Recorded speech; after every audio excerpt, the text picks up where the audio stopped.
Good morning, everyone listening to us this morning. Um, you're welcome to this webinar, Driving the $10 Cost per Barrel Narrative. And thank you for taking your time out for being here today. Good morning to the gentlemen and ladies of the press. Thank you for joining us this morning. My name is Emeka Ibuagu, and I'm managing partner for PEL Consult, and one of the nation's indigenous supply chain consulting firm, where we are focused in transforming the existential narratives and paradigm in our extinct industry. Today, we understand the importance of resilience and sustainability in the oil and gas industry, and especially its supply chain, and considering how it has been as it relates to transformational successes that have been recorded over time. The Corona period, the COVID-19 period has ensured that the way we think has changed in the industry, and we can equally see what has been going on based on what our regulators, the Nigerian National Petroleum Company, have instructed. They want us to reduce the cost of operating and getting a barrel of oil to $10, and it's equally important that to get this done, there has to be a lot of collaboration. And that's the more reason why, as a company, we have ensured that we need this kind of publicity out there to drive this narrative. I want to thank you all, my colleagues, practitioners, educators, business professionals, and the academia, and those from the government end and private sector who have taken their time this morning to join this webinar. From everyone affiliated to us, we wish you a successful webinar and hope that every minute spent here will prove worthwhile and ensure that your time is well used. Without further ado, I'd like to invite the moderator, Mr. Ishaya Amaza, who is a legal counsel. I'll read his profile, and we can then start from there. Let me read his profile. Ishaya Amaza is a lawyer. He's a lawyer with 12 years experience, and I've worked across different segments of the industry, from both legal, and now he works for Seplat. He is a 2011 graduate of the Center for Energy, Petroleum Law and Policy, and where he gained his master's, and today currently works as a lawyer, as a legal counsel with Seplat Exploration and Production Company. Over to you, Ishaya. Good morning. Hi, Emeka. Good morning, everybody. Feedback. Hi, so good morning, everybody. Thank you for making our time to participate in this very interesting webinar. The topic is a very, from my perspective, is a very, very key topic because of the policy behind it, trying to reduce the cost of production of a barrel of oil, and also in the light of the current COVID-19 situation. I'm a lawyer by training, so this is not an area that I have specific knowledge of. So it's very interesting to hear what our panelists will have to say, and I look forward to hearing their responses on the questions I have to ask them. Not to waste too much time, I would like to start with is Chijuke here? Yeah, he's here. Oh, okay, so I'd like to start with Chijuke, and I want to ask you the first question, which is in respect of the policy behind the clamor for reducing a barrel of oil to $10. Now, in your opinion, do you think this is something that is specific to Nigeria? It's like a for us by us situation, or do you think it's something that also has some sort of international implications for Nigeria? Is that an international imperative that's relevant for Nigeria for trying to reduce cost of production of the barrel to $10? All right, thank you, and good morning to everyone. I saw the better one you are supposed to pay. You're supposed to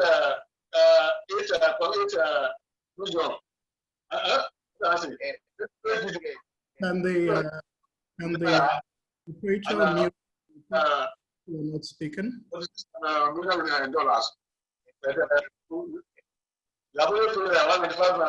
Sorry.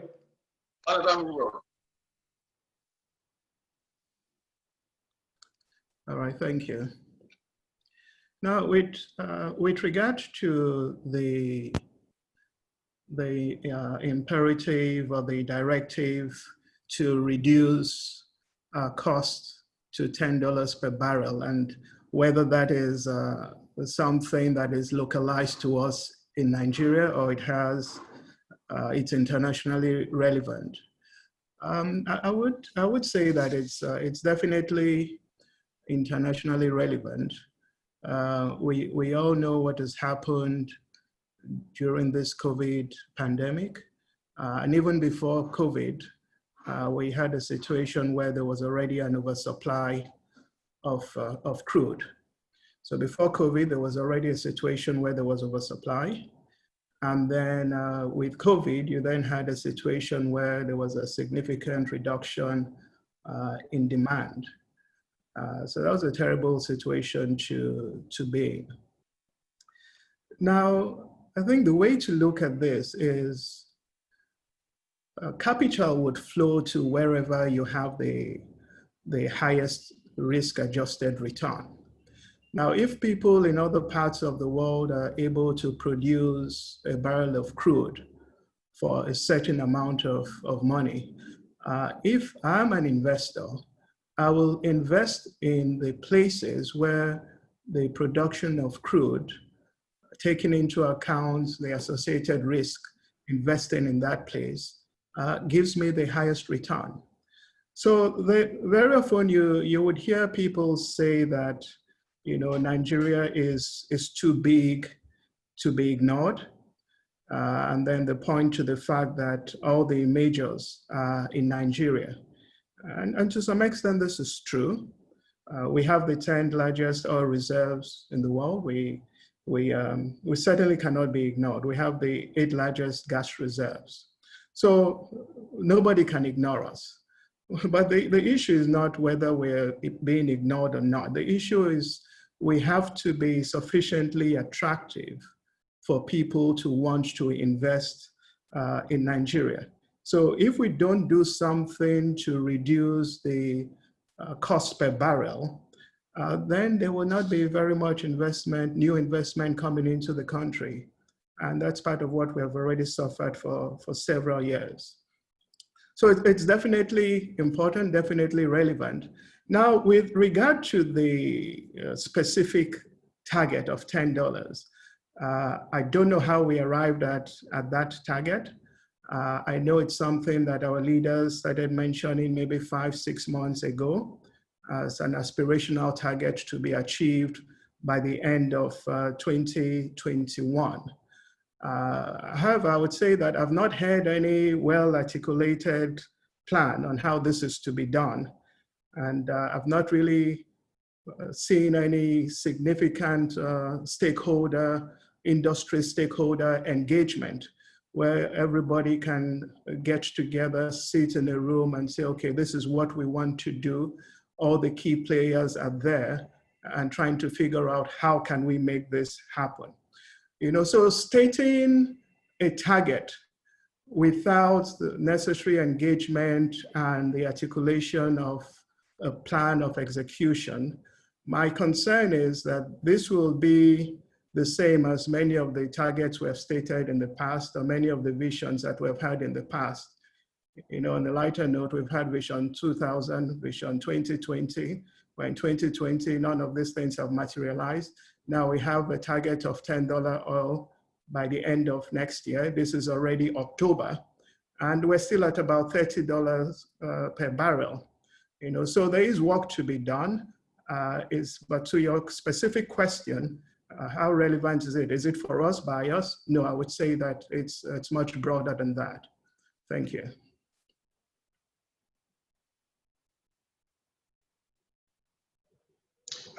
Thank you very much. Thank you very much, Chijuki. So my next question is, do you think it would be necessary for us, that's Nigeria, to have an indigenous oil company that can compete toe-to-toe with IOCs and other oil majors for this $10 per barrel measure to be very effective?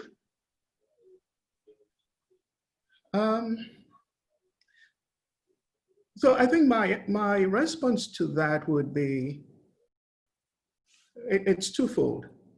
In terms of the $10 per barrel target, I don't really see that it matters whether we have an indigenous oil company or not. That is a target that is relevant and beneficial to the country, regardless of the operators in the country.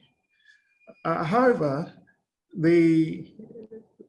there's something to be said about growing our local industry, having indigenous players, not just in the service space, but also in the E&P space.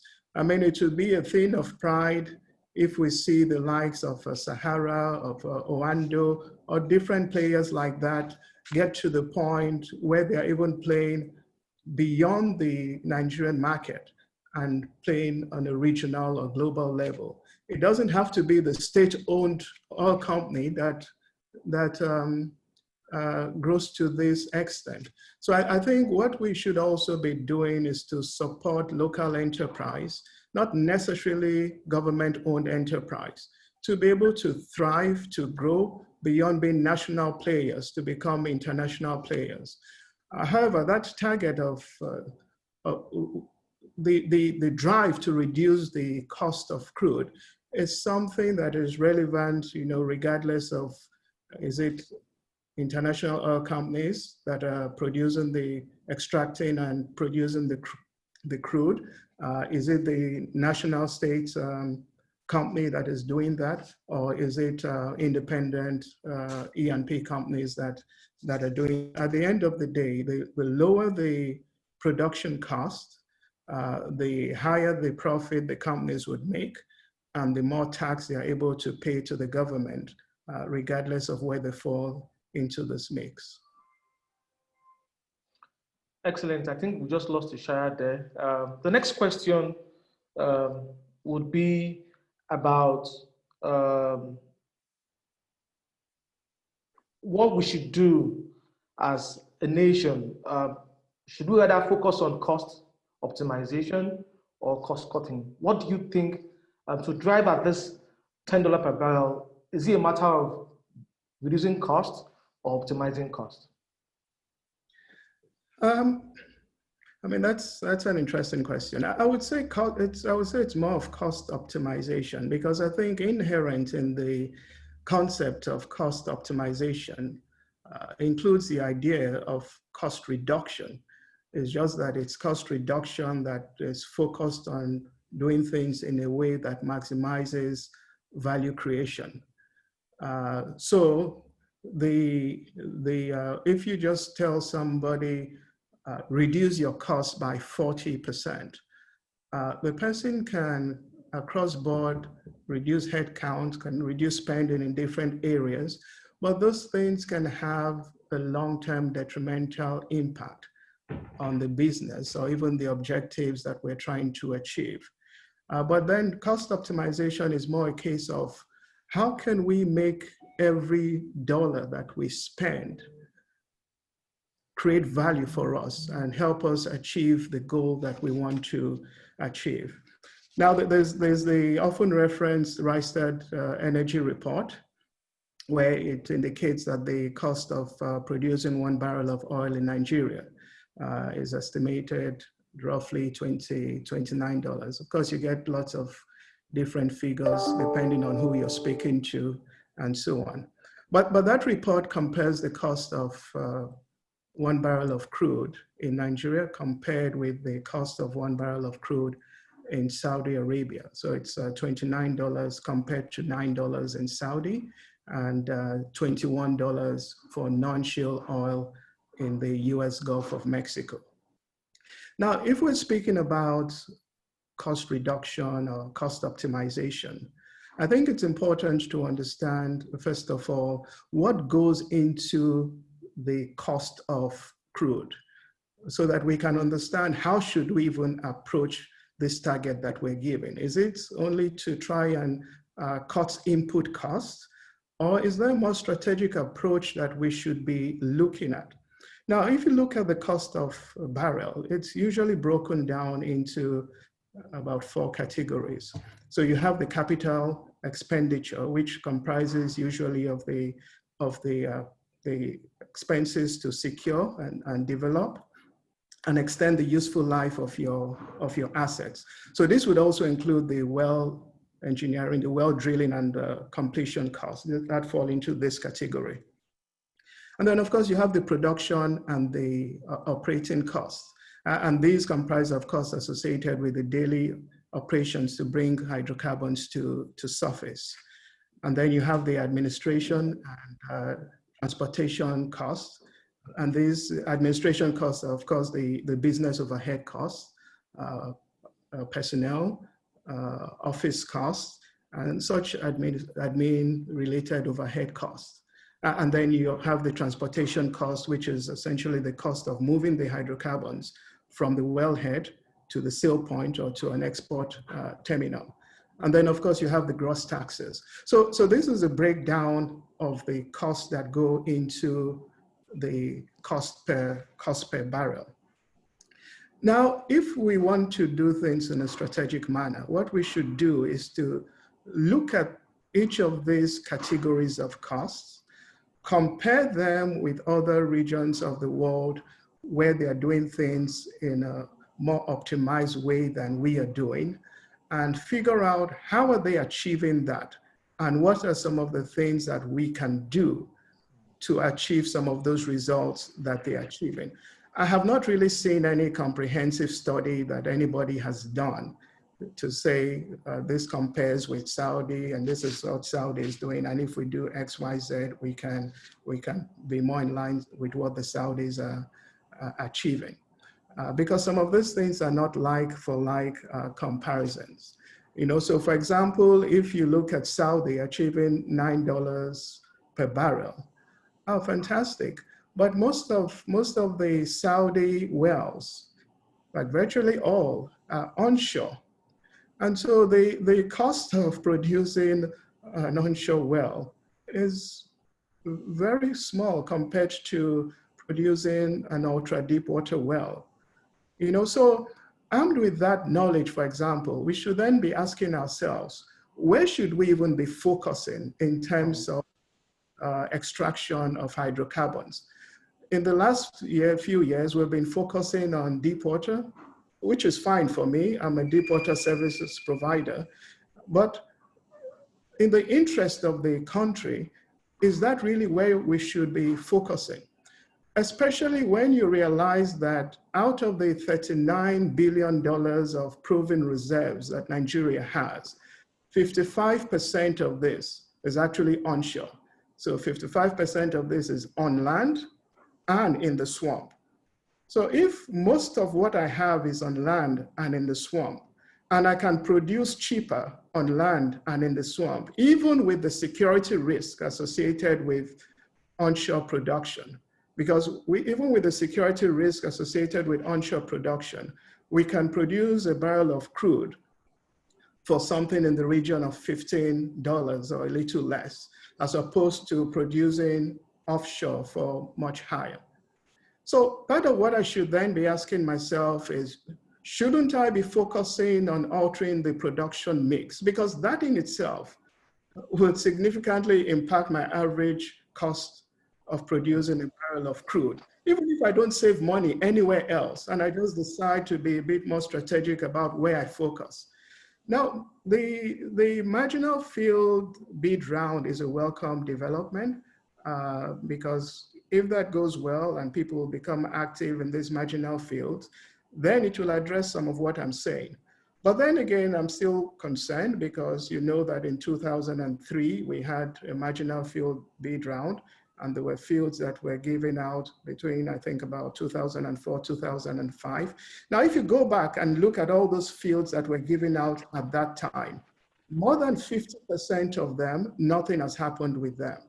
So we're doing another marginal field bid round. Have we asked ourselves, why is it that the last one, if we're frank with ourselves, was not successful?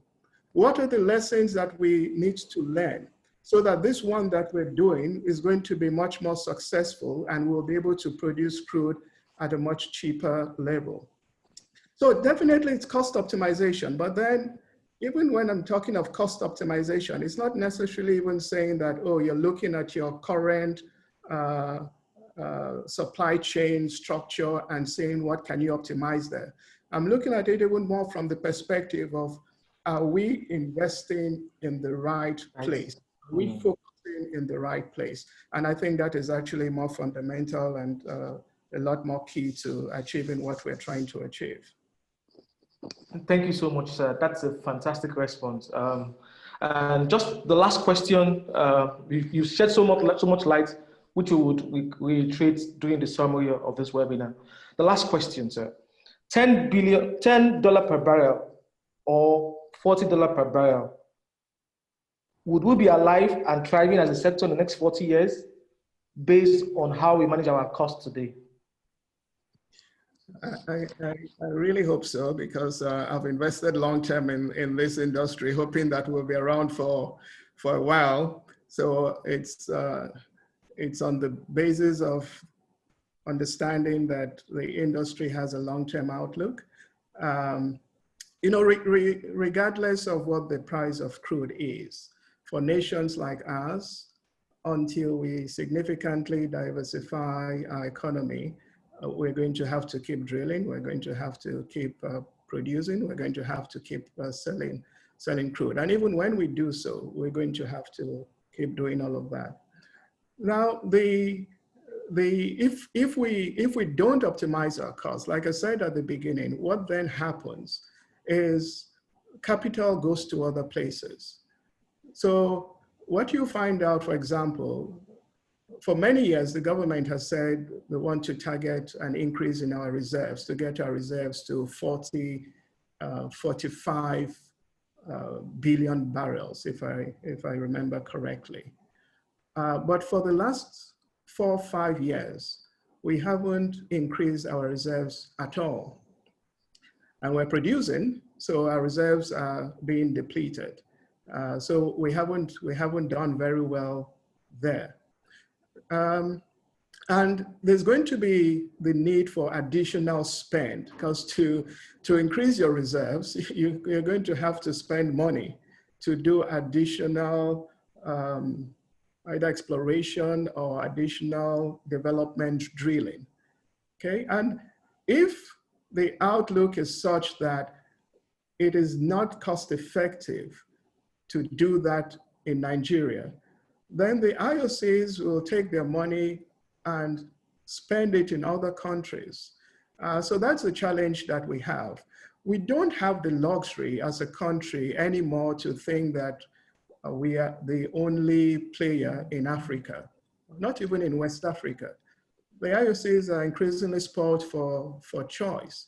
So we cannot wait anymore to get our act together, but we have to increasingly figure out as an industry how to become more efficient. And I think it's something that all of us must figure out how to do together with our leaders, because we all have a stake in this. Now, a broader question, which perhaps is, do I think that the oil and gas industry will still be relevant in the next 2-3 decades, especially when we're talking about the energy transition, electric vehicles. We know Europe has mandated that all of their vehicles will be electric by a certain time. So would the oil and gas industry still be relevant in a couple of decades? My answer to that is yes, for several reasons. One is that it's not going to be immediately the case that even if Europe adopts electric vehicles, that the whole world will immediately be able to make that transition. That's one. The other thing is that when you look at population growth, the world population is growing more in the areas of the developing world where they cannot at the moment afford some of these things that we're speaking about. And so there's more growth. You look at Nigeria's population today, we're 200 million people. The projections are that by 2050, before 2050, we will be 400 million people, more than 400 million people.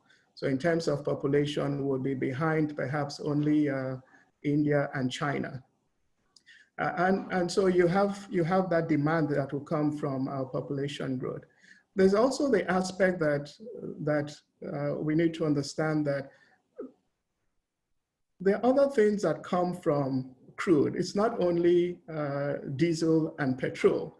There are still other things that the world needs that come from crude. Even the batteries that we talk about, the cases for the batteries are plastic, and plastic comes from crude, okay? So there's so many other things. There's jet fuel that comes from crude. There are other things, there's asphalt that comes from crude. Just to do our roads in Nigeria, we should be producing and refining quite a bit. So for me, really, I'm confident the industry will still be here.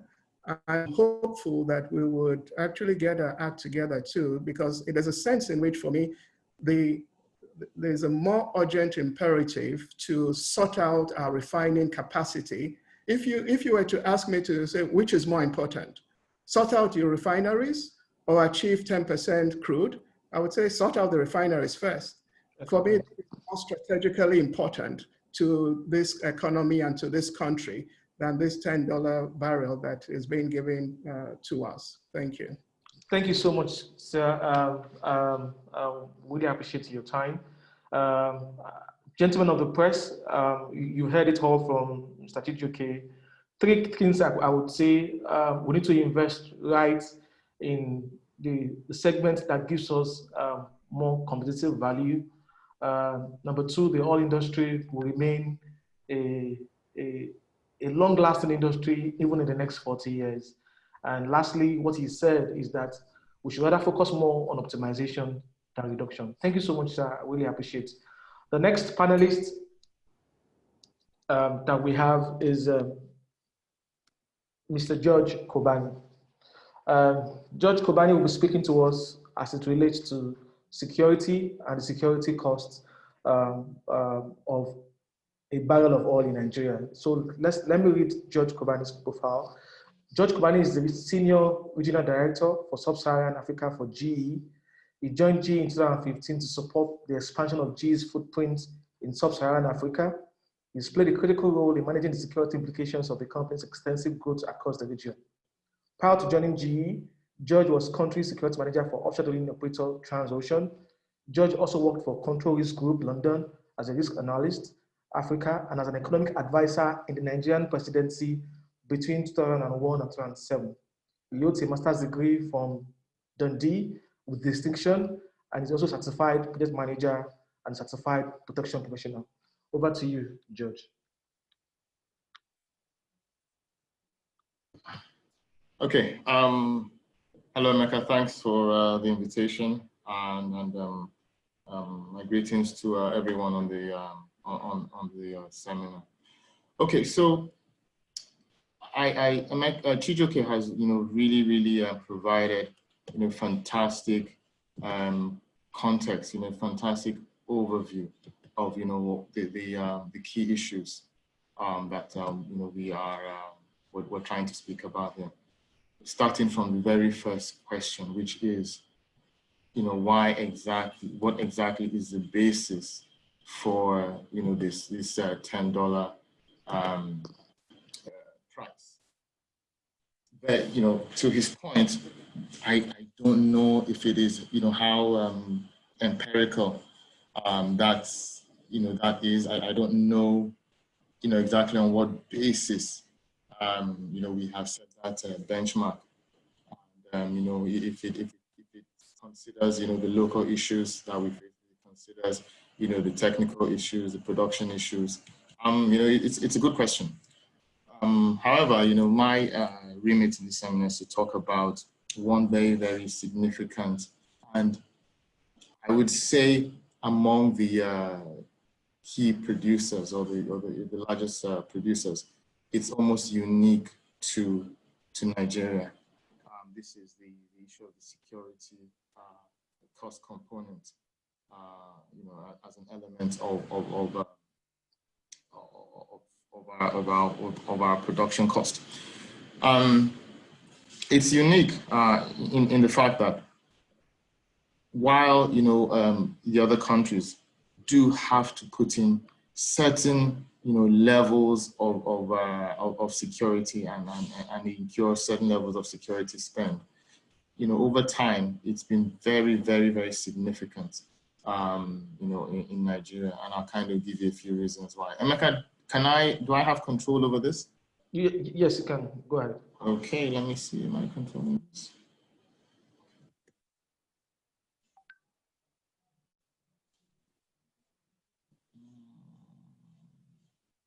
Okay, I don't appear to have it, Emeka, so. Okay, so you can speak to it. I'll move it. All right then. Okay. So yeah. So in terms of how did we get to this point where security became one of the most significant costs in our production costs? It have evolved from now. This is beyond the industry. This is beyond technical issues. It's an evolution. First of all, starting from the politics of oil and gas in Nigeria, where by our laws, the land use decree, and later on, the land use law created a situation where in the oil producing regions of Nigeria, or first of all, the legal issue implies that all oil and gas, all hydrocarbons, produced or domiciled in Nigeria belong to the federal government.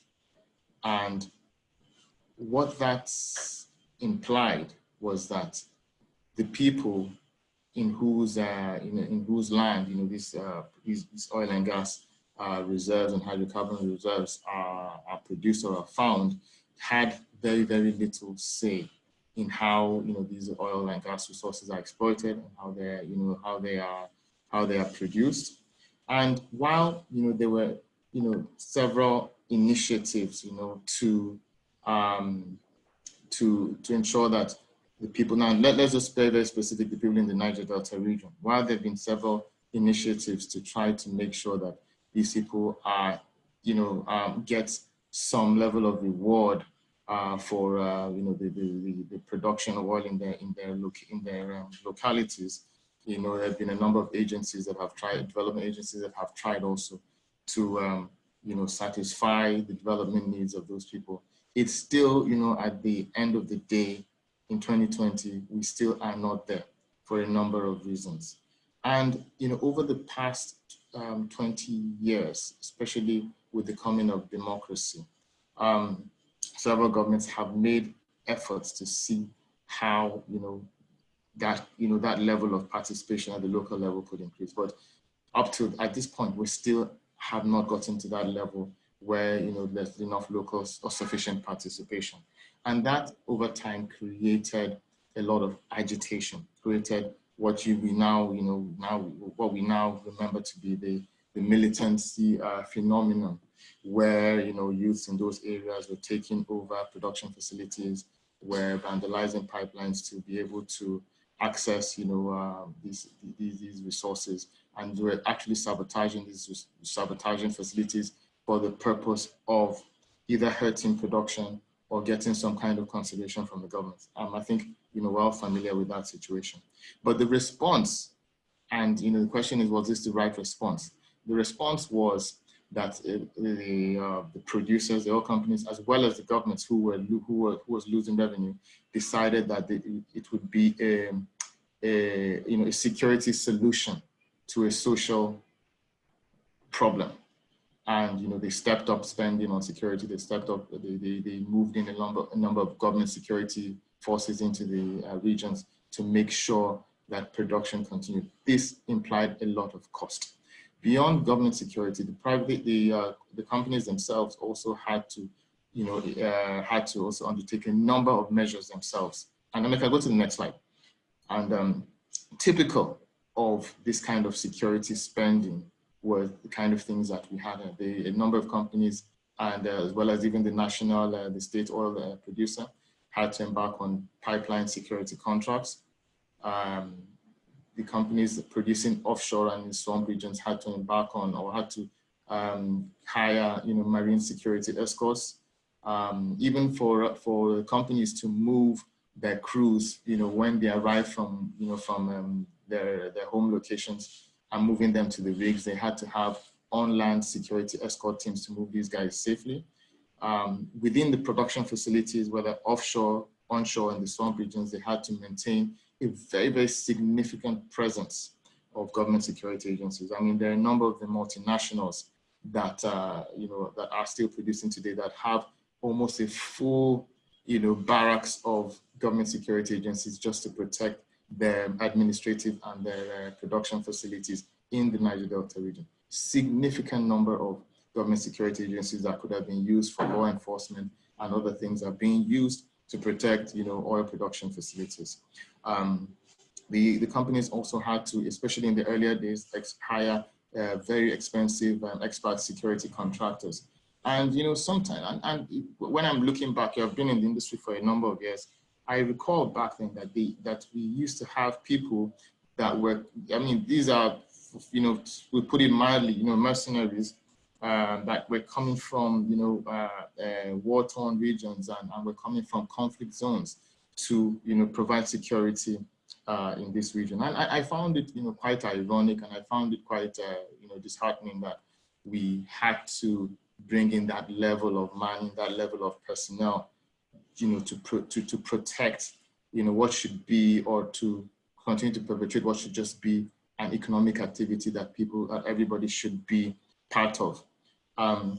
The companies also had to tap into local and pay for local intelligence networks because security is local, and anything that's going on in an area, there's always a local element to it. So at some point, we realized that we had to build local security networks to provide early warning systems to ensure that we are aware of what's going on in the communities, and we can preempt any security situations that might arise.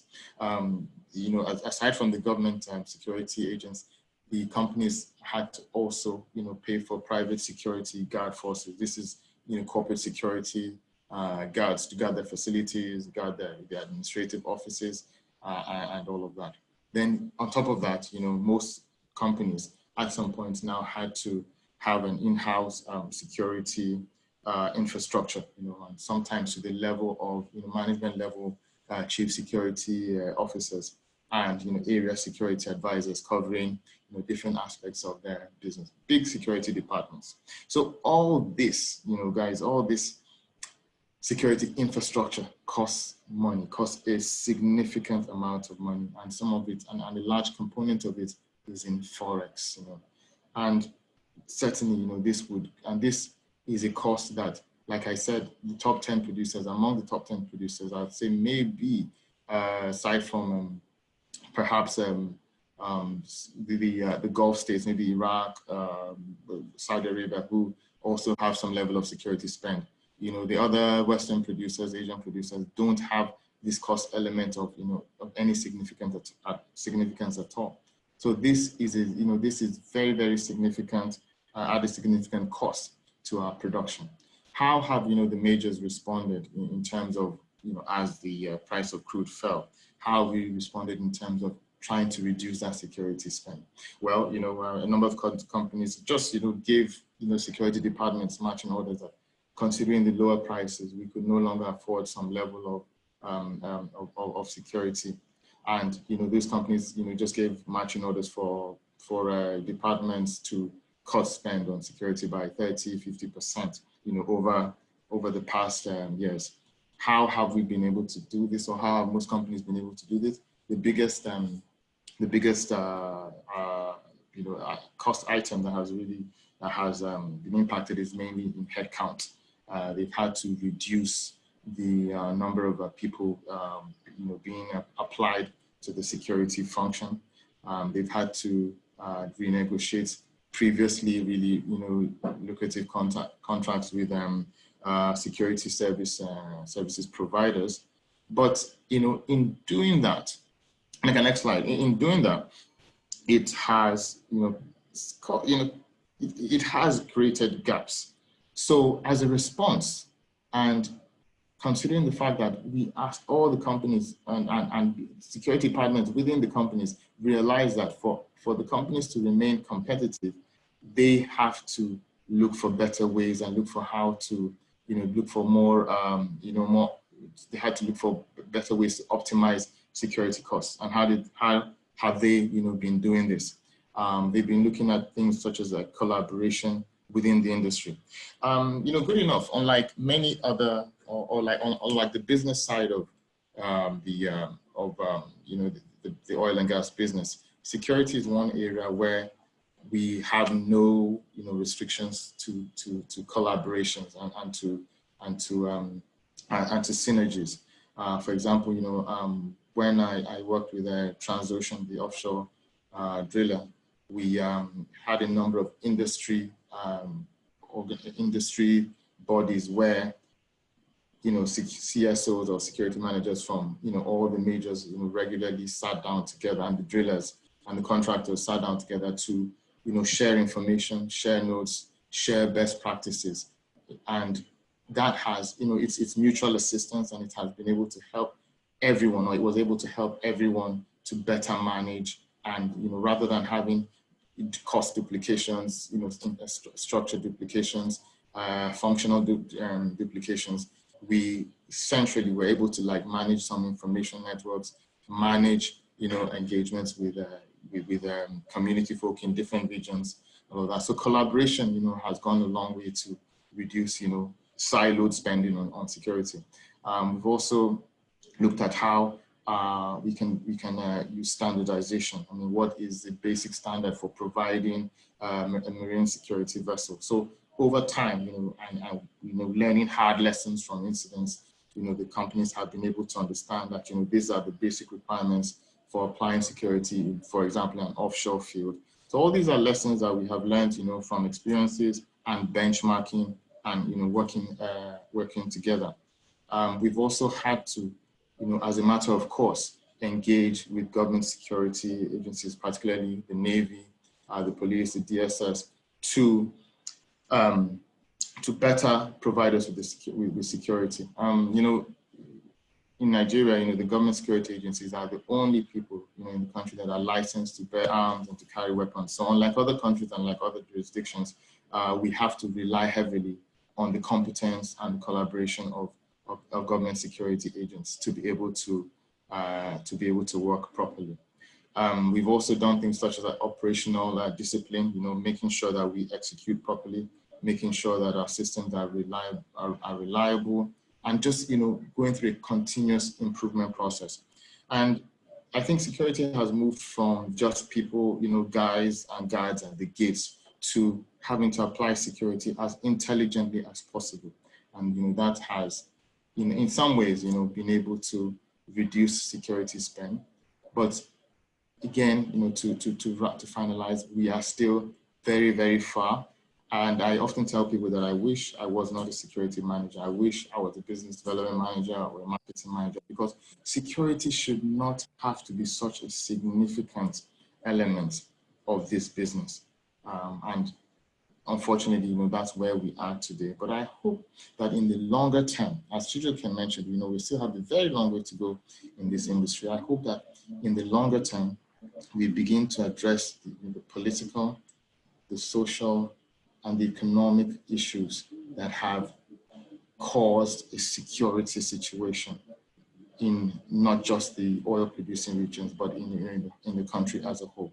Till we address these political, social, and economic issues that are causing a security situation in Nigeria, security will still continue to be a significant element of our spending, of our production cost. And it's not a sustainable and a long-term approach. We will not be competitive if we continue to spend these tons of resources on security. So let's look at the causes, and let's spend more time looking at that.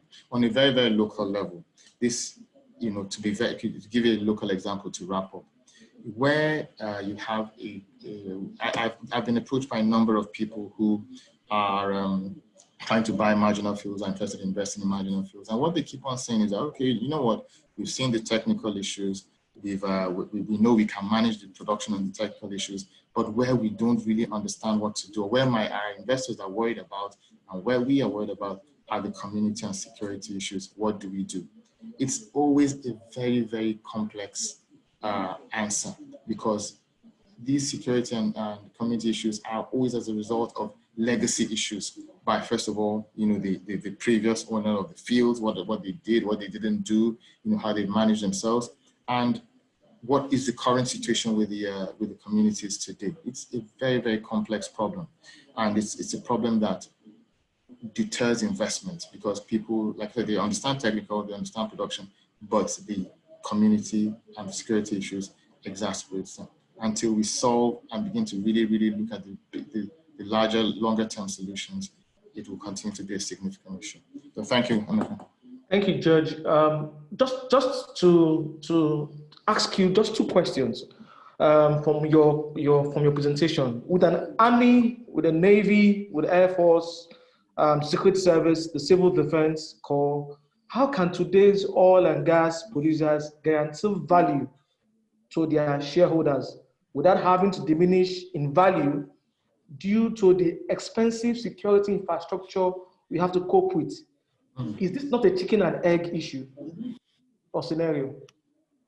It certainly is, and like I said, I'm a security manager, and some of my colleagues feel that in perpetuating this issue, people will stay in jobs, but it's not the right place to be. This is not a sustainable way for us to do business. We have to reduce the cost of security and the cost of if we're going to be a competitive oil and gas producer. So lastly, if we are to spend as an industry $500 million today, where do you think is the best place to spend it? Security or community engagement? Of course, I'd say community engagement, because the security situation was caused by the lack of community engagement in the first place.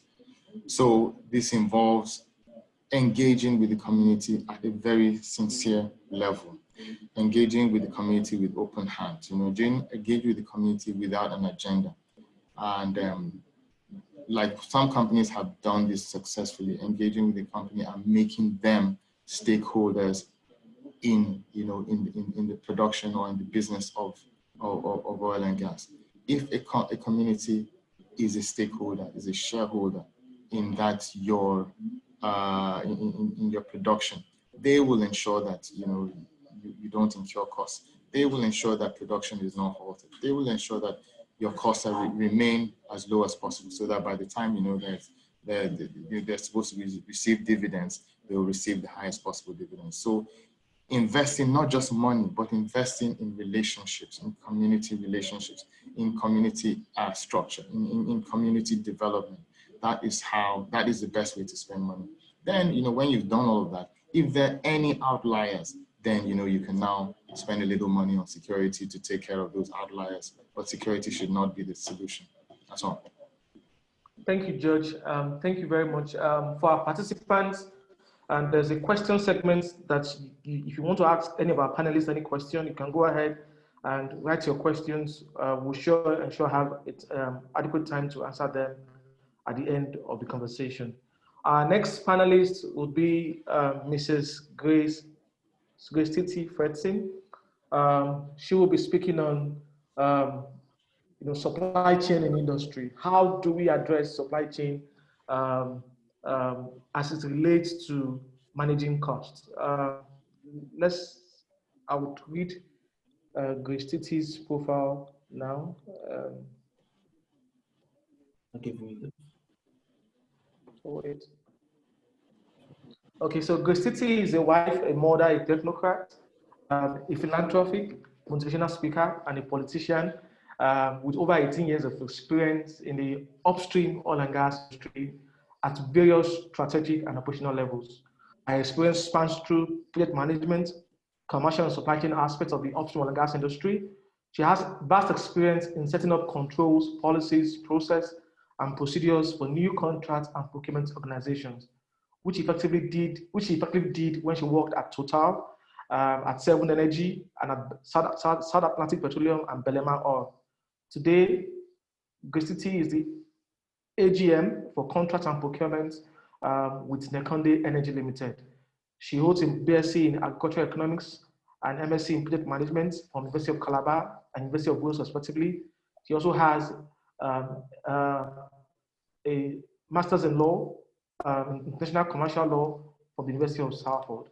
Welcome, Mrs. Great Titi. Yeah. So good day, everyone. Yeah, thank you. So my first question is. What's your view generally on just how we should manage supply chains? Before we delve into the questions, how do you think the industry should go when it comes to the issue of supply chains generally, in this cost-saving era? What's your take? Okay, normally, first of all, we should be looking at the priorities analysis. Like Kobani just told us now how much we spend on security. And so the first thing we need to do is to do a drill down, a dive to say, what are the 20% top cost that top spend that attribute to the 80% total cost?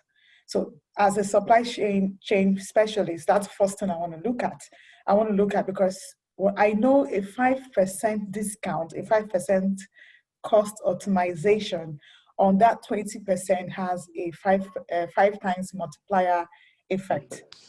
Yeah. Excellent. So let's like you said, let's drive down to the details. Human resources is the usual suspect. Everybody says head count, hot head count. Should the industry downsize in order to guarantee the $10 per barrel initiative? If you were a CEO today, what's your take? Okay, first of all, I work as a CEO. So I'll talk like what? Just like I initially said, the first thing first is to look at where your cost is coming from. And that's what business and cost optimization is. So I would say why there's no wrong or right. It depends on what you want to achieve. Head count cost is not the first thing. The first thing is looking at that cost and knowing how to apply lean initiatives. So for me, as a CEO, what do I have to do? Right now, most of the LOCs, I won't talk about the IOCs because they have established processes over the years. So we're talking about producers, so I'm not talking about service companies. Yeah, I'm being focused on producers. And I also have to make a disclaimer. These are my ideas, not the ideas of the company I'm working with. Yeah. Okay. So first and first, I want to look at the high spend. And one of the things I want to drive will be technology. We're using technology now for Teams. Before now, I would have met physically, set up the TV, set up the radio stations, and that's high cost. So how can we use technology to drive cost? So instead of the trips, there's so many trips CEOs, top managements are making. I understand we want to see the people, we want to shake hands. The pandemic has also told us to stay 2 meters away, so no more handshaking. I think we can make use of Microsoft Teams, Zooms, and the rest, other applications to reduce those travels. That would drastically reduce cost. Although when you're looking at the distribution of cost on amongst CAPEX, OPEX, administrative head, and transportation, the third element carries less than 10-15%. And when you look at the priority analysis, you notice that the cost there is quite low, even if we're going to be talking about technology, driving technology. Another thing is procurement planning. I'll talk about it later on in my question. But how are you going to plan when you're still using the paper-based system? Why not use a low-value ERP so that you can have visibility, you can have your production scheduling? I see industries where we're not planning. We keep having the maverick buying. And you know what that means? There's a premium to when you're single sourcing for things that are not OEM specific. Even if they're OEM specific, why make it OEM specific? Why not meet 3, 4, 5, 6 OEM? I mean, we rarely have security or critical base equipment or services that cannot be sourced elsewhere. There's so much competition. Then look through our process, the segment 6 process. I mean, identify and eliminate processes that are not adding value without reducing costs. I think Shijoke said something like that, without reducing costs and safety. So I'm still talking about the lean system rather than start the head cut. And then we know very well when we're looking at the LOCs. The IOCs had so many blocks under their portfolio, and they had acreages close to them. So you find out that they could have one single warehouse, shared services, handling all of those various fields. But in the case of the LOCs, you have fragmented assets, if I want to put it like that. Just without mentioning name, you have OML 40, OML 42, OML 36, OML 34, and 26. 30, almost in close location that before now would have been handled by one IOC, and they will have kind of leverage when you're looking at the marine spread, all the logistics, all the big ticketed services. So we don't have such now. So what do? It's time for the LOCs to collaborate. How can we come together to have if we don't want to do consignment stocking with our contractors, because you know what stock is. After 2 years, everything you stock becomes dead stock. Absolutely. And yeah, it becomes obsolete, and the cost of dead stock is high. We talk about cost of maintaining, keeping them, and also losing them. So why don't we either do consignment stocking, or we collaborate as LOCs, not just for stock management, but for other services. Kobani just told us how much we spend. I mean, he just gave us an idea how high spend that of security is. We could do the same thing with the security. Rather than the physical security, how about introducing drones? I know we have challenges there when it comes to the Nigerian government, but we could work together and find out what are the possibilities to introduce things, technology, things that will drastically reduce cost. So those are the things we're looking at. When it comes to staffing, I know we're a Nigerian company, we like to employ our brothers and sisters, but it's high time the organization starts having defined job descriptions with smart KPIs that are directly linked to production. It's high time we start employing personnel that have multidisciplinary skills. You see in a company, we have a JV accountant, we have another accounting person doing some other thing, and you can swap them because they don't have that cross-functional abilities. So we need to start looking at that. So salary or personnel reduction should not be the first possibility. I didn't say it is not, but my perception shouldn't be the first possibility because it's counterproductive. Imagine you want to carry out a cost drive initiative, and you've already sacked some staff, you reduced their salary. I mean, how motivated do you want them to be to carry out that activity? So for me, those are the things we should be looking at. I'm very much more, but because I'm limited. Thank you. That's fine. So I hear you, and it drives me to the second question. What impact do you think local content has on cost per barrel? If you respond, if it's positive or negative, how do you prefer us to have? Do you prefer us to have a 100% localized industry, or make it a bit more globalized. As you know, today we are talking about local content. We have to drive on local content. Is local content expensive? Can local content drive us to $10 per barrel? Over to you. Okay, so when it's quite vague to say a yes or a no, we have actually seen the benefits local content has done when it comes to technology transfer. Years back, when one of the senators pushed it in the House, and it became a reality, we started seeing competition because a lot of contractors, if I look at the marine spread, started bringing up vessels. I'm talking about local company. Before now, we had the likes of Bobom and all of that carrying out such activities, even in drilling. So, but when this competition came in, not only was technology transferred to the locals, we also had, of course, financial standard of living also increased for the locals, and we were able to reduce costs because there was competition amongst us. So there's a yes and there's a no. So it depends on what angle we're coming from. Okay.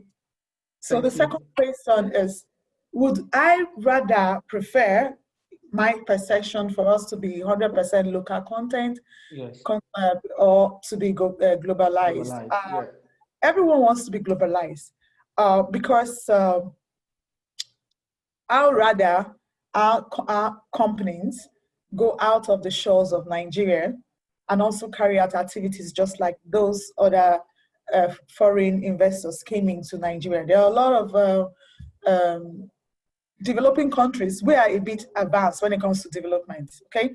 There's a lot of developing countries that are also coming up that we should go, and I'm aware, at least in Benin Republic and others, Ghana, I'm aware that we have some of our Nigerian companies out there carrying out services there. And as that is done, technology and all of that is being advanced, and that will be it will help the Nigerian economy. In that we also will be receiving dollar inflow, don't you think so? That should be the drive. So not only do we want the contractors to be globalized, we also want our personnel to be globalized. The graduates, the skilled, semi-skilled, and unskilled to also be globalized. Thank you. So from a supply chain angle, do you think $10 per barrel is achievable? Well, anything is possible. Whatever is thinkable is actually doable. But first of all, like Chijioke and Kobani has said, we actually need to look at the cost. We have to look at the various attributes that can help us to do that. We've been talking about cost, but there are some other things in there. We need to talk about corruption. And corruption in Nigeria has to do with the perception of the people. Okay, we find a lot of padding going on. So even if we say it's possible, with the padding, it will not be possible. Okay, we also talk about the client paying premium because they are not keeping to their obligation of payment. So when you don't keep to your obligation of payment, the contractor is going to add a premium on it. So you're not going to be getting that $10 per barrel at all. We also need the assistance of the government when it comes to the petroleum industrial bill that we're expecting. We hope with these instruments coming in place and being active, that would also help us to achieve all of that. So while we're looking at cost, we also look at optimization, driving down costs. We look at, I would like to talk about the expatriation because that's another cost when we just looked at what Kobani said. I would propose, without any sentiment, with the technology to have these personnel be supporting us remotely.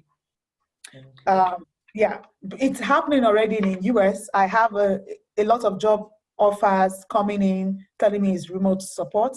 And so technology is driving us. Who would have ever thought our nursery school children will learn from the house? So you need to look at it, there's a paradigm shift, and we need to shift with this. We need to take advantage of this. So rather than bringing these people in, having to pay all those huge costs, why don't we go into getting them to support us remotely? Good. That's another possibility. And when recruiting, if we have to bring them over, it should be strictly on technical skills that are not in country. Believe you me, that would be impossible.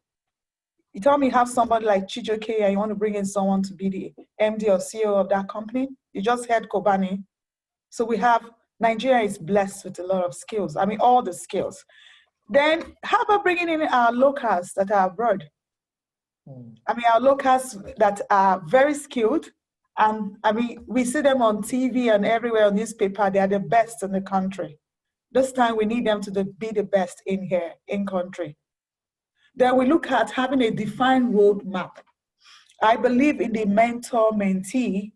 I'm not talking about teaching the younger staff leadership. I mean, transferring skills to say, if I'm not in the office, Chijioke, if I'm not in the office, I have someone that's going to act for me without me so that I can sleep comfortably. I believe in us having that defined roadmap to transfer technology to the locals. And then, most importantly, we need to identify those skills that make us bring in those expatriates in country, and then develop our locals to be globally inclined. Excellent. Excellent. So I believe when we do that, because all of that human manpower supply has to do with supply chain and HR. When we do that, we'll be touching all around the aspect apart from the community and the security, our Niger Delta people that Kobani mentioned. Yeah. All right. Thank you so much. Thank you so much. Let me just try and reiterate what you said on supply chain. I think for me, supply chain is key to this drive, regardless of what we think. We need to manage categories, categorize some of the spend and optimize them going forward. I think you hit it all. For me, like Chijioke said, optimization is key. We can't continue to reduce cost in the industry. We need to optimize the cost. We need to know what we're doing. And you've said it all, there are different methods in supply chain that it can be used to optimize cost. You mentioned consignment stocking and all that. And as a company, PelConsult, this is what we do for our clients. We help clients to understand where the cost elements are and how to optimize them. So it's important that companies, whether it's NOC or IOCs, bring in optimization methodology into their supply chain, create a method, a science around their supply chain. And I think you've said it all. Thank you so much, madam, and I really appreciate it. So all our participants, I'm seeing questions now. You can still send your questions in, and we'll have our panelists answer them as we go on.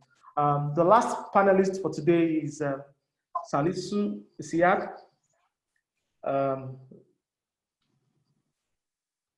Salisu Isiaq. Just hold on.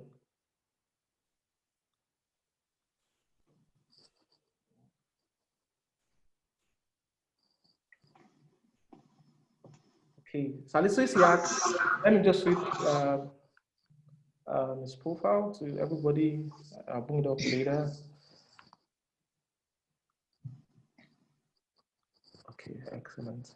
Salisu Isiaq is a multiple award-winning energy expert with over 10 years experience in energy and corporate strategy. Today, Salisu works for the Nigerian Rural Education Agency as a senior advisor to the ED on finance. Salisu is widely traveled and has presented papers in Europe, in America, and even in Asia. He is a first-class honors degree holder in economics from Usman Danfodio University, Sokoto, and he has a distinction in energy economics from the Center for Energy, Petroleum, Mineral Law and Policy, University of Dundee, United Kingdom. Salisu, welcome once again. Thank you very much, America, and thank you for having me to be part of this conversation. Oh, excellent. So Salisu will be discussing issues around the PIB, the COVID, and the impact of this regulation on the $10 cost per barrel initiative. So let me ask Salisu, the current PIB currently at the National Assembly, what's your thinking around its potential to guarantee a $10 per barrel in Nigeria? Or do we see the PIB supporting a regulated cost initiative? What do you think? All right, like I said before, thank you for having me. And as we all are aware, this is like 2 decades since the federal government has been trying to really have this law into existence. And it was first introduced in 2000, and up to now, we have not really been able to make it become a reality. However, we are hoping that with this one that has been sponsored by the executive, it will be passed. And if you look at the 2 decades that we have lost, the passage of the PIB itself will create a relative stability in the industry. And that is really good in terms of driving costs. And it will also ensure an effective upstream regulator, and a regulator that will focus on supporting the upstream in driving, the cost per barrel. So in essence, the PIB will help us have a little bit of sight of the fiscal and the governance regime or structure of the industry. And this is really good for investment, and you need investment actually to drive cost, because you need additional investment either in technology or in new fuels or whatever to really drive cost. So the passage of the PIB will really support that. And you're talking about also technology adoption, which was earlier mentioned. To also do that, you need a little bit of certainty around the market and certainty around the operating environment. And this is what the PIB will give you. So it will encourage the upstream operators to have a long-term technology adoption that will really drive costs. And as also George has really mentioned, the issue of security is a big one in the industry in terms of cost. It increases the cost to about 30 to 50% that we have all seen. However, if the PIB is passed, which really ensures that the host community will be taken care of, that will be economic and social benefit for the host community. And so Kobani also underscored the fact that it's better you invest in community than to invest in security. So what the PIB will do is to actually help solve the issue of security by way of investing in the host community. I don't know whether I'm still audible. My system is showing that I have network issue here. No, but you're okay. You're okay. We can hear you loud and clear. That is fine. So if you look at it holistically, the PIB is really there to support the $10 cost per barrel, because it will really try to revolutionize the industry, give visibility, create certainty, encourage new investment, and also try to take care of the issue of governance and fiscal regime, and also community, our host community issues. So in my opinion, the PIB is in line with that. Excellent, excellent. So now over to the COVID. COVID has dealt a severe blow to the industry on a global scale. We've seen a situation where the price of crude went negative in the past during this COVID period. How do we deal with the issue of increase in cost per barrel, given that as long as OPEC keep reducing the production quota, there's a tendency that the cost of production per unit would increase? Okay. Thank God that you call it a tendency. When you look at this question, I think what you mean is that the fact that we are part of OPEC and OPEC reduces, quota we can produce, which will affect the average cost if you're looking at it in a basket. But what we also need to be will be aware of is that, yes, first of all, do we need to be a member of OPEC, and do we really need to have the quota system? This is a different conversation altogether. And if you ask me, in my opinion, I think OPEC quota system is there to really ensure stability and in terms of price. And if you don't have that price stability as the nation, you won't be able to plan, and your revenue will not be guaranteed, and so many things. So in the one hand, I will say, yes, that quota system really works in terms of market stability and price stability. On the other hand, giving us a quota and reducing our production, what we need to be aware of the fact that, the production, the cut on the production will be from the expensive fields. So when you are cutting up your production, you are reducing due to the quota system. You are not going to the lowest cost producing asset. You are going to the highest cost producing asset. And in a way, if you are doing it systematically and you're doing it efficiently, it's even going to help to drive your cost. Because for you to achieve those that $10 per cost barrel, because we are talking about at a national average, you will have some field producing at higher cost than the other, but overall in the basket you have $10 per barrel. So some of the high production field actually need to go up. And when you are trying to comply with the quota system of OPEC, that is what you do. So in a way, I think that the quota system is not necessarily going to increase our cost of production based on our average if we do it in a systematic and efficient way. So you reckon that the industry should move towards a lesser cost producing field, like the onshore fields, than going offshore, right?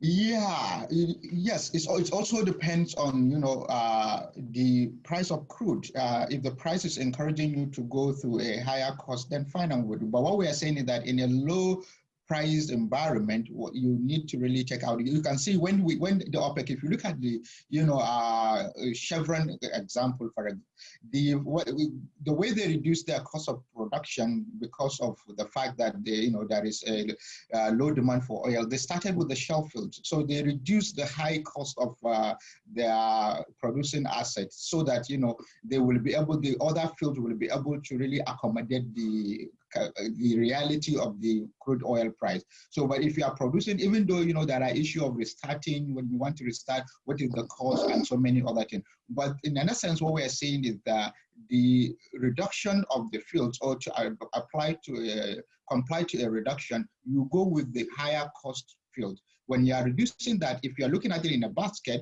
depending on the volumes you are getting from that field, overall is even going to drive down your cost, or the average cost of your production.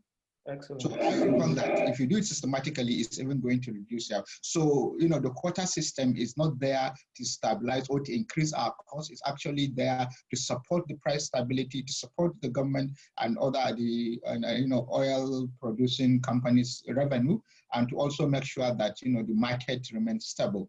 Excellent, excellent. So back to the existentiality of the oil industry.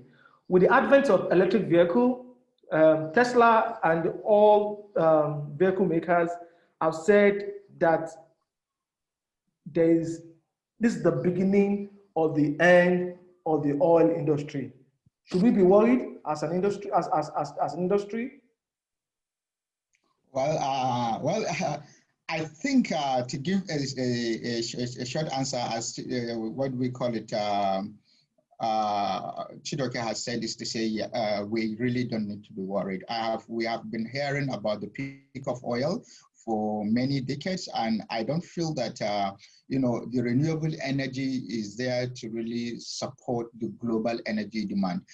In 2011 alone, only 11% of the global primary energy actually comes from renewable energy, after almost 40 decades of development. And the paparazzi, I would call it, but what I mean here is that the discussion around renewable energy.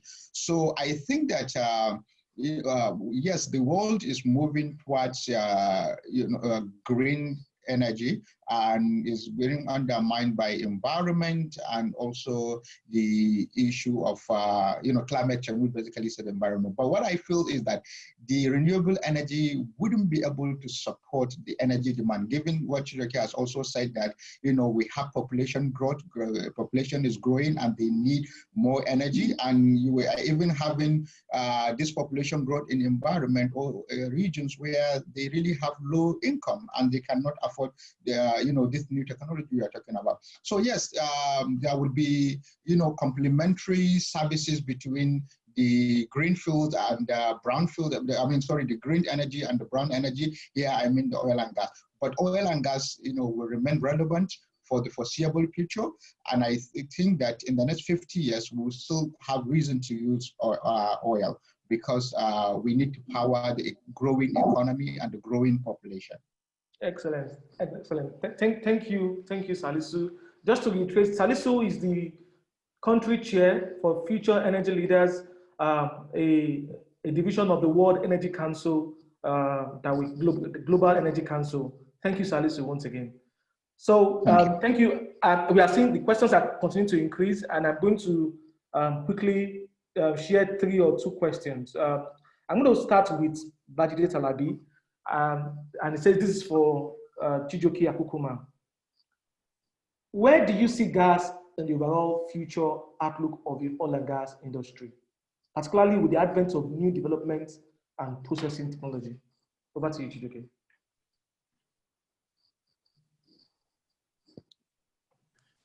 Thank you. Sorry, I was on mute there.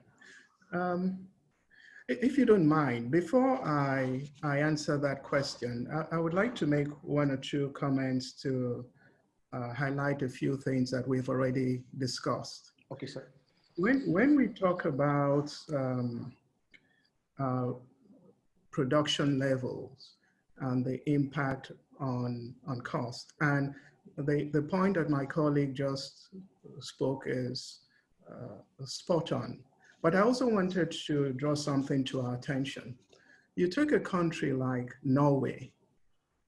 Norway's production is very similar to Nigeria's production level, but about 2 million barrels a day, okay? We're currently a little bit lower than that, so we fluctuate a little bit, but let's say about 2 million barrels a day.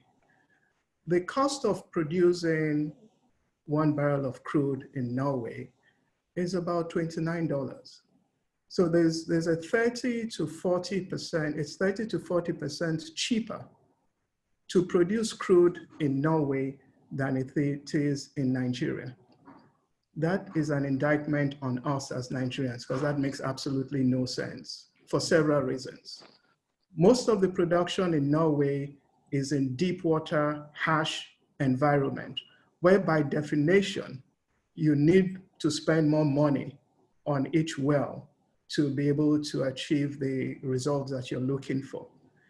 Norway is a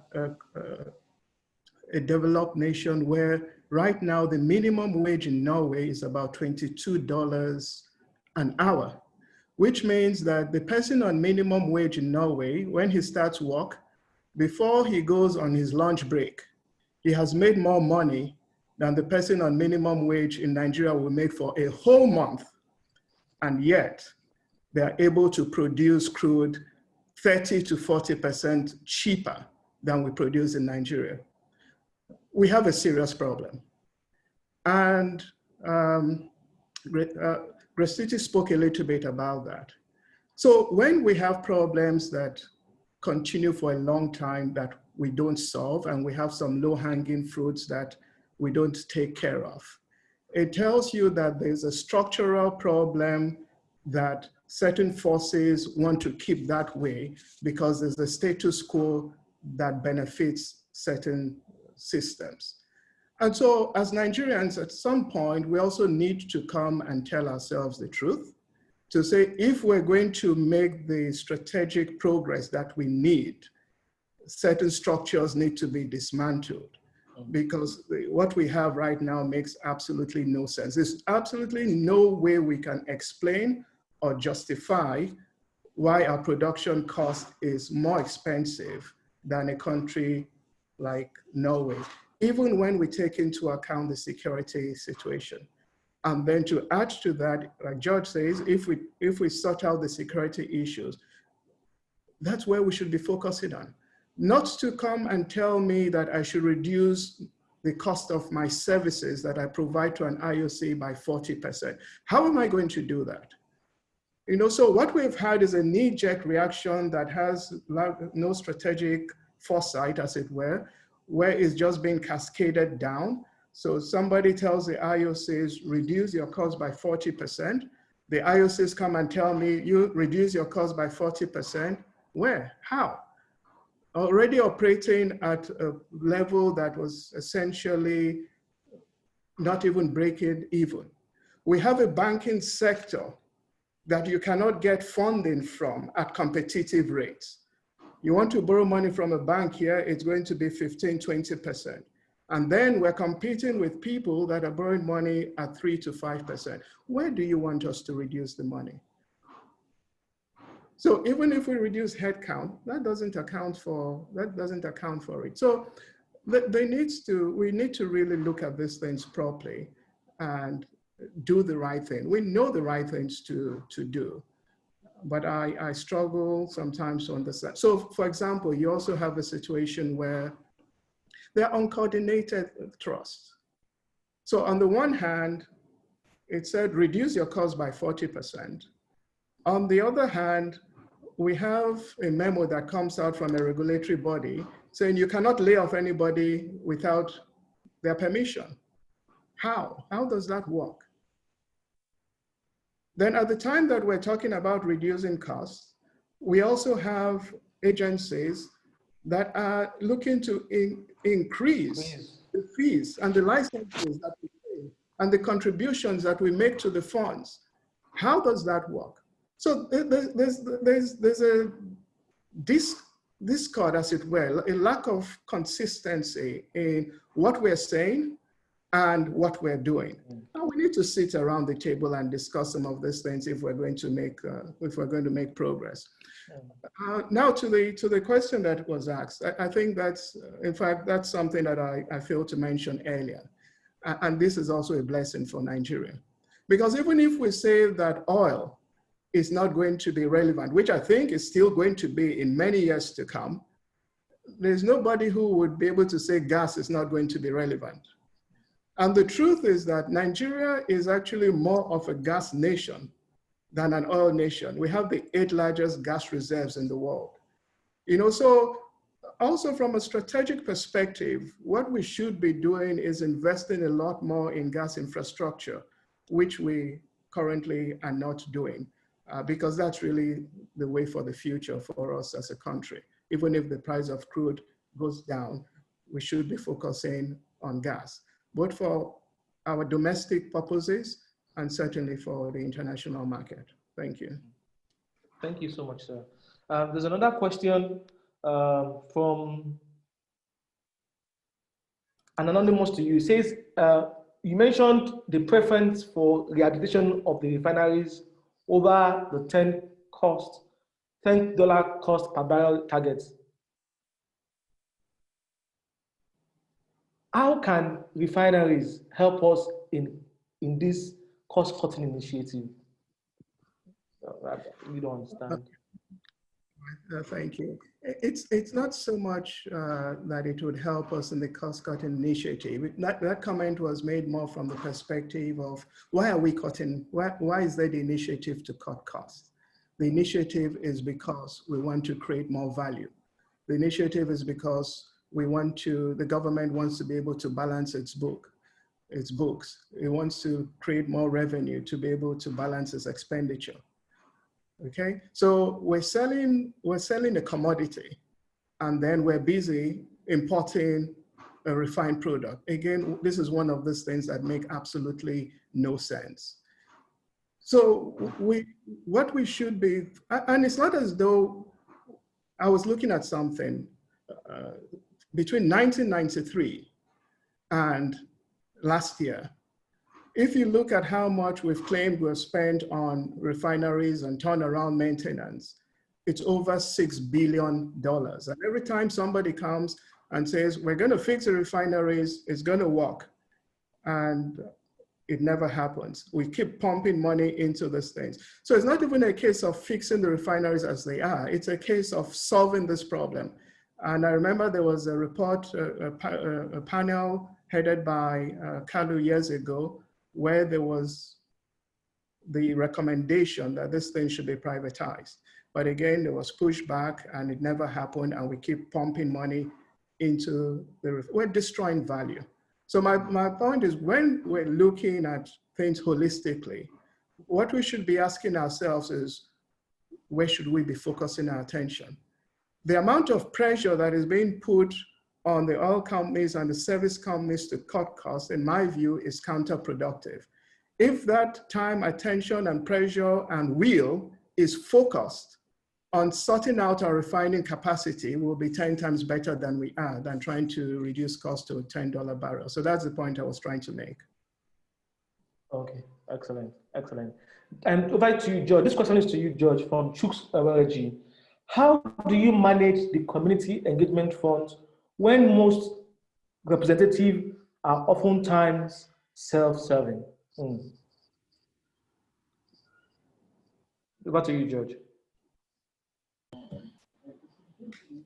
Yeah, thanks. So to Chooks's question, you know, I think one of the things I kind of refer to Grace Titi Ferguson's comments about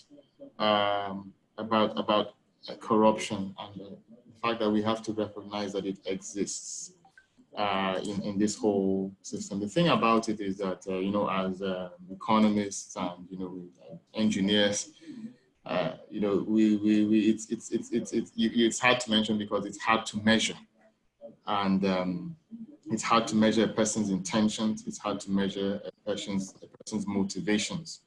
So community engagement, community relations, it's a soft skill, and it's, you know, I think the best way to do this is, first of all, to, in your hiring process, make sure that you hire the people with capacity.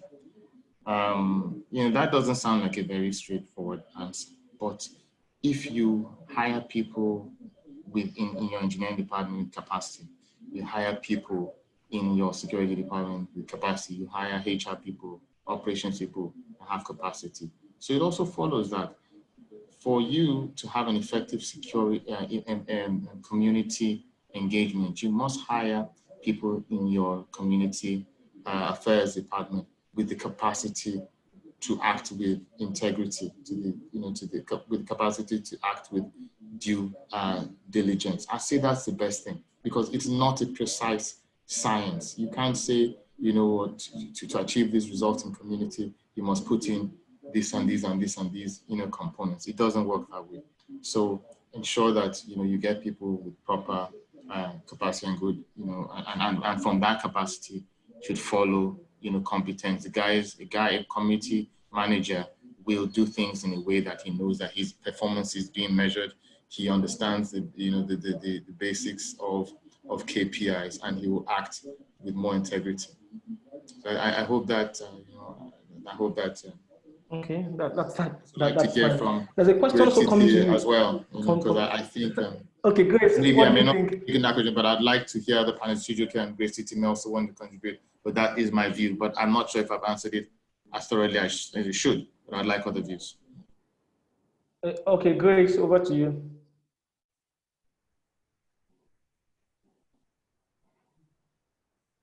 Sorry, can you take the question again? It's about community engagement, and, you know, the individuals that are involved in community are self-serving, you know, looking for just for their pockets alone. What would you say to it? Okay, it will be quite generalizing to say they're all looking for their pocket. I think they want to be real stakeholders. They want to be involved. They want an all-inclusive approach. They want to see development, and I would say most of our operators have not carried out this all-inclusive approach to them. So when you look at, I know that a bit of corrupt of this community leadership, but generally, if we're looking at it, they want to be involved in the process. Like Kobani said, the insecurity came from the non-corporate social responsibility, application of those responsibilities to the host community. That's where the insecurity came from. Because they are the ones that you won't see. For example, we're all in Rivers State, we're all in the Niger Delta. You will not hear that the kidnapping at the offshore or the fields is being done by those in the Middle Belt or from the east or from the north. So definitely it's the Niger Delta, and when you link it up to the community. So how do we then get security to reduce? It's getting the community to become part of the system. is to have an all-inclusive process. It's to ensure that if we're having what they call this scholarship, if we're doing development, rather than give the cash bonuses that we're giving to them, because they would end up buying more cars and marrying more wives. But if we ensure that we have physical infrastructure, have those people being trained, we talked about skills, having the personnel being trained so that we can absorb them into our system for them to work. Because they are now stakeholders, okay, to the operation, they will go out at all lengths to protect the operation. And invariably, security will reduce. I'll give a short story of one of the things that happened in Rivers State. One of the personnel working in one of the IOCs was kidnapped, and the chiefs and the security boys, the local security boys, sourced out the personnel that were involved, the gang that were involved. They were beaten up, mercilessly dealt with, and it never happened again. Because they know they were involved. They had contracts, they had their what do you call them, the indigenous that was working there. They had constant light, they had good roads. I'm sure as I'm mentioning, you know the community I'm talking about. They have good roads and all of that.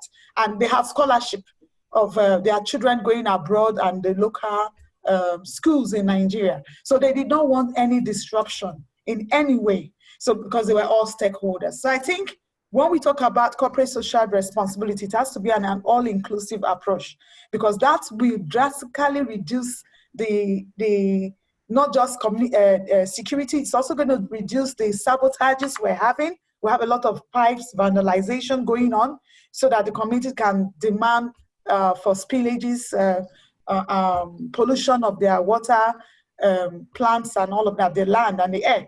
So what Kobani said is, I support that. We wish that we have some of the managers of the IOCs here so they can take this message back home to their sector to see how it can be implemented. Thank you. Excellent, excellent. I'm going to combine two questions, one from Samuel Ibuago and another one from I think Jide Talabi. So how do you combine, and this is for Salisu, how do you combine stakeholder engagement, management, and the current PIB regulation, seeking equity to the host community? How do you think this would impact on the cost per barrel? Stakeholder engagement, equity participation, what's the impact on the cost per barrel? Well, I think not just in oil and gas industry, in any economic activity that involves community, you need to have that stakeholder engagement, because the stakeholders are really the key people, though the key element of the business. And when you have the whole key holders agreeing on things and ready to support the business, the business will move forward. So I feel that as we've been underscoring that point, if you have an effective stakeholder engagement, I mean all the stakeholder within that particular entity are really happy with what is happening, then you will have more of stability and you will have efficient operations. So looking at it, you have that stakeholder engagement, for example, in the areas of community, that will increase, as earlier said, the issue of security, that will increase acceptability, that will increase the issue around, uncertainty. So I feel that stakeholder engagement is key in actually driving some of the cost initiatives that we've said. I've had some of the panelists say the opinion that there has not been a very coherent strategy, or they have not seen a really like a white paper on how this cost will be driven to $10 per barrel. And I think that this is something in the pipeline. This is something that the industry is engaging, and each individuals are doing their own bit in achieving that. The NOC, the IOC, the LOC, everybody is doing, and it's also in the best interest of everyone. So I don't understand the second part of the question, apart from the stakeholder engagement. Okay, that's fine. And I mean, we are getting closer to the end of the conversation. I just want to ask each of you one question.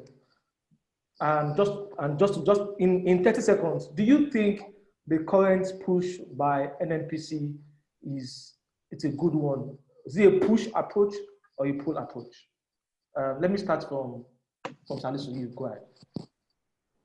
Yeah, you see, anything that you are doing to reduce any initiative to reduce the cost of production is actually a good initiative, and I see it as a push, not as a pull. Because I mean, when you mean a pull, you mean that you're trying to drive people out. But I think that's a push for people to be efficient, for people to really invest more on technology that will drive costs, invest more on their people in terms of capacity to really have higher productivity. So you said that in a nutshell, I see it as a very good initiative, but however, very ambitious, and I think it's achievable when we put the right instrument and the right incentives and support to these companies. Over to you, Grace. Okay, I first of all appreciate the federal government for coming up with the $10 per barrel. Principally, I don't expect them to tell us what to do. We have so much intelligence on what to do. And whatever they tell us cannot be cast on stone for every company. So they expect us to come up with the best alternative approach or method that is suitable for our organization. So I'll take it as a push. They expect us to be initiative. They expect us to be creative and innovative. And so what I may propose for the industry where I am might not work for some other industry. But however, we can all collaborate and know how we can learn from one another and know what is best to apply. So for me, I think it's a good initiative. Over to you, George.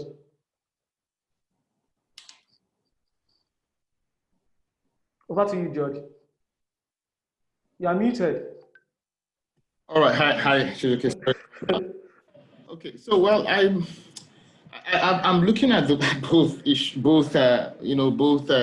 angles, and I'm really let me pass on that, because I think I wouldn't be providing a quality enough answer on that. So let me let Chijioke take that. Okay. All right. Thank you. Chijioke, over to you. No, I agree with the other panelists that have said it's more of a push approach, and it is a welcome development. But like many things that we do, they are welcome developments. Having something as an aspirational target and achieving it are two separate things. And I think what we need to be able to do to achieve this is a lot more engagement. So if, for example, I ask all of the panelists here, what engagement have we had with the leaders in our industry? Because we cannot achieve this in silos. What engagement have we had? I certainly have not had that much engagement, and I currently am leading the largest deep water services provider, a drilling rig provider in the country. So if I've had no input into the process, and I'm sure many others have had no input, and we're all working in our silos trying to achieve something, it's very debatable what the outcome would be. I remember years ago, I was working in the Faroe Islands when they were doing some innovative things over there. And the first thing that their government did there when they wanted to do something that was transformative was get every serious stakeholder or representatives of every serious stakeholder to say, how can we achieve this target? Because targets are not achieved by issuing memos. They are achieved by engaging people and carrying everybody along. And so people can say, these are the challenges we're having. These are the suggestions that we have with regard to optimizing operations in this area. So it's a push approach. It is a welcome development. But if we are going to make progress, there's a lot that we need to do. And is it something that is achievable by the end of 2021? My honest opinion is, with the lack of progress that I think we've made so far, that's a tall order. Thank you. Thank you so very much. Thank you, everyone, for attending this webinar. Once again, on behalf of PelConsult, we would like to say thank you. We will be having this on a monthly basis, at least just to discuss the industry issues around the industry. And I hope you join us when we invite you next time. Thank you, and do have a good afternoon. God bless you. Bye-bye. Thank you, MFM. Fantastic content. Thank you very much. Thank you, everyone. I appreciate. Yeah. Thank you.